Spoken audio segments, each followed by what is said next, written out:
आज दुनिया की राजनीति में जो कुछ हो रहा है वो सिर्फ एक देश या एक सरकार का मामला नहीं है। ये पूरी वैश्विक व्यवस्था को झकझोर देने वाला घटनाक्रम है।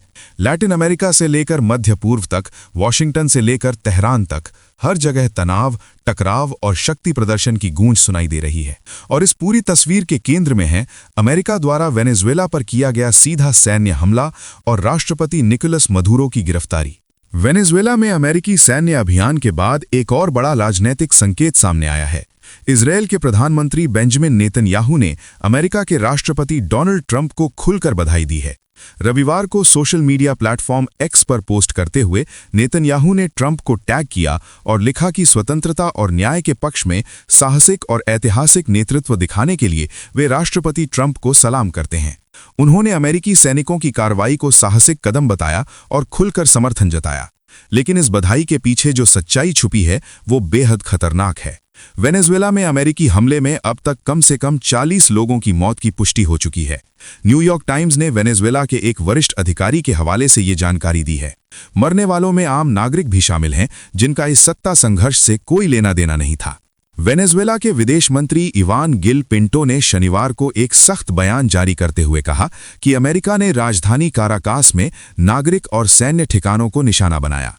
उन्होंने इस हमले को खुली सैन्य आक्रामकता करार दिया और अंतर्राष्ट्रीय कानून का सीधा उल्लंघन बताया। हमले के तुरंत बाद पूरे देश में आपातकाल घोषित कर दिया गया। सुरक्षा बलों को हाई अलर्ट पर रखा गया और राजधानी समेत सभी रणनीतिक इलाकों में भारी सुरक्षा तैनात कर दी गई। ये हमला अचानक नहीं हुआ। महीनों से अमेरिका वेनेजुएला पर दबाव बना रहा था। आर्थिक प्रतिबंध, राजनैतिक धमकियां और सीमित सैन्य कार्रवाइयों के बाद आखिरकार अमेरिका ने सीधा हमला कर दिया। राजधानी काराकास से राष्ट्रपति निकोलस मदुरो और उनकी पत्नी सिलिया फ्लोरेस को अमेरिकी सेना ने हिरासत में ले लिया। शुक्रवार रात हमले के कुछ घंटों बाद ही राष्ट्रपति ट्रंप ने अपने social media platform truth social पर पोस्ट कर इसकी जानकारी दी। ट्रंप ने सिर्फ गिरफ्तारी की घोषणा ही नहीं की, बल्कि उससे भी आगे बढ़कर वेनेजुएला को अस्थायी रूप से अमेरिका द्वारा संचालित करने की बात कही। उन्होंने कहा कि जब तक वहां शांतिपूर्ण सत्ता हस्तांतरण नहीं हो जाता, अमेरिका ही वेनेजुएला का संचालन करेगा। इतना ही नहीं, ट्रंप ने यह भी ऐलान किया कि अमेरिकी तेल कंपनियां वेनेजुएला की सभी खनिज और तेल अवसंरचनाओं पर नियंत्रण लेंगी। उनका दावा है कि अमेरिकी कंपनियां देश की टूटी हुई अवसंरचना को ठीक करेंगी और वेनेजुएला के लिए राजस्व पैदा करेंगी। लेकिन आलोचकों का कहना है कि यह सीधा संसाधन कब्जा है। ट्रंप ने चेतावनी देते हुए कहा कि अगर जरूरत पड़ी तो अमेरिका दूसरी और उससे भी बड़ी सैन्य कार्रवाई के लिए तैयार है। इस कार्रवाई पर अंतर्राष्ट्रीय स्तर पर तीखी प्रतिक्रिया सामने आई है। रूस ने इस हमले की कड़ी निंदा की है। मॉस्को ने इसे एक संप्रभु देश पर सशस्त्र आक्रमण बताया और संयुक्त राष्ट्र सुरक्षा परिषद से तत्काल हस्तक्षेप की मांग की। चीन ने भी अमेरिका से दूसरे देशों की संप्रभुता का सम्मान करने की अपील की है।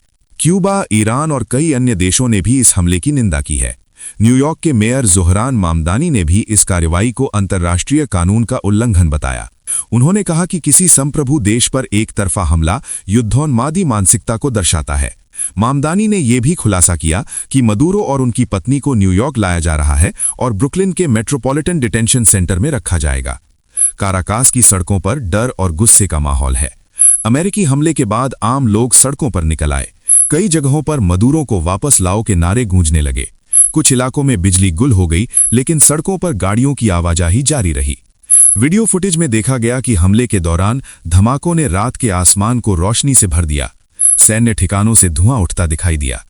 21 वर्षीय ऑफिस कर्मचारी कार्मेन हिडाल्गो ने कहा कि धमाकों से पूरी जमीन कांप गई। उनकी आवाज कांप रही थी। पत्रकार वेनेसा सिल्वा ने बीबीसी को बताया कि धमाकों की आवाज बिजली गिरने से भी ज्यादा तेज थी और उनके घर की दीवारें हिल रही थीं। इस बीच वेनेजुएला के रक्षा मंत्री व्लादिमिर पाद्रिनो लोपेज ने विदेशी सेना के खिलाफ प्रतिरोध का आह्वान किया। उन्होंने कहा कि मदुरो भले ही गिरफ्तार कर लिए गए हों, लेकिन देश हार नहीं मानेगा। गृह मंत्री दियोसदादो कबेलो ने जनता से शांति बनाए रखने और सैन्य नेतृत्व पर भरोसा रखने की अपील की। अमेरिकी हमले के समानांतर ईरान में भी हालात बिगड़ते जा रहे हैं। आर्थिक संकट के खिलाफ शुरू हुए प्रदर्शन अब राजनैतिक रूप ले चुके हैं। तेहरान सहित कई शहरों में प्रदर्शन हुए हैं।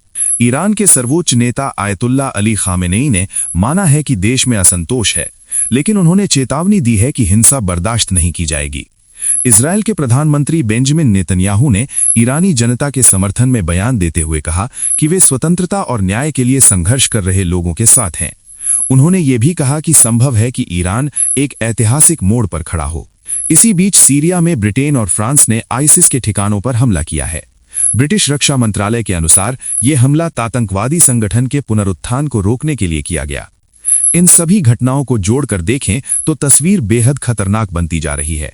दुनिया एक बार फिर ताकत की भाषा में बात कर रही है, कूटनीति पीछे छूटती दिख रही है और सैन्य कार्रवाई आगे बढ़ती जा रही है। आज वेनेजुएला है, कल कोई और देश हो सकता है।